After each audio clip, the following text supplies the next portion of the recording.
આજે આપણે શીખીશું ક્રમમાં આવતી અયુગ્મ સંખ્યાનો સરવાળો કરવા માટેની ટ્રીક. એટલે કે જ્યારે કોઈ પણ સંખ્યા આપેલી હોય 1 + 3 + 7 + 9 એ 50 સુધી. દાખલા તરીકે તમને કોઈને કહેવામાં આવે કે 1 થી લઈ અને 50 સુધી સંખ્યામાં આવતી અયુગ્મ સંખ્યાનો સરવાળો કેટલો થાય. હવે આપણે બધાને ખ્યાલ છે કે આપણે 1 + 3 + 5 + 7 + 9 એવું કરી અને 50 સુધી જાય તો કેટલી વાર લાગે. એના કરતાં એના માટેનો એક ફોર્મ્યુલા છે કે n², જ્યાં n સંખ્યા દર્શાવે. હવે બધા વિદ્યાર્થી મિત્રોને ખ્યાલ છે કે 1 થી 50ની વચ્ચે 25 સંખ્યા છે એ અયુગ્મ હોય અને 25 સંખ્યા છે એ યુગ્મ હોય. હવે આપણે ખ્યાલ આવી ગયો છે કે 1 થી 50ની વચ્ચે 25 અયુગ્મ સંખ્યા હોય તો એની જગ્યાએ 25 મૂકીએ તો 25નો વર્ગ એટલે 625 થશે. હવે એવી જ રીતના આપણે ફાઇન્ડ કરીએ કે 1 થી લઈ અને 100 સુધીમાં આવતી અયુગ્મ સંખ્યાનો સરવાળો. તો બધા વિદ્યાર્થી મિત્રોને ખ્યાલ છે કે 1 થી 100 સુધીમાં 50 અયુગ્મ સંખ્યા હોય અને 50 છે યુગ્મ સંખ્યા હોય.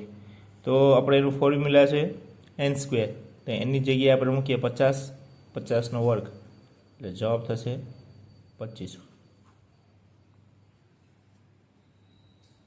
ક્રમિક યુગ્મ સંખ્યા માટેનો સરવાળો કેવી રીતના કરવો તે આપણે જોશું. દાખલા તરીકે 2, 4, 6, 8 આ રીતના 50 સુધી તમને સરવાળો કરવાનું કહેવામાં આવે ત્યારે બધા વિદ્યાર્થી મિત્રોને ખ્યાલ છે કે 25 સંખ્યા છે અયુગ્મ હોય અને 25 છે એ યુગ્મ સંખ્યા હોય. તેના માટે તમારે એક સૂત્ર યાદ રાખવાનું છે n(n+1). હવે અત્યારે આપણે ખ્યાલ છે કે n એટલે 25 નહીં, 25 + 1 એટલે 25(26). આ બંનેનો મલ્ટીપ્લાય તમે કરશો એટલે જવાબ આવશે 650. આ જ રીતના આપણે 1 થી લઈ અને 100 સુધીની સંખ્યા વચ્ચે આવતી યુગ્મ સંખ્યા.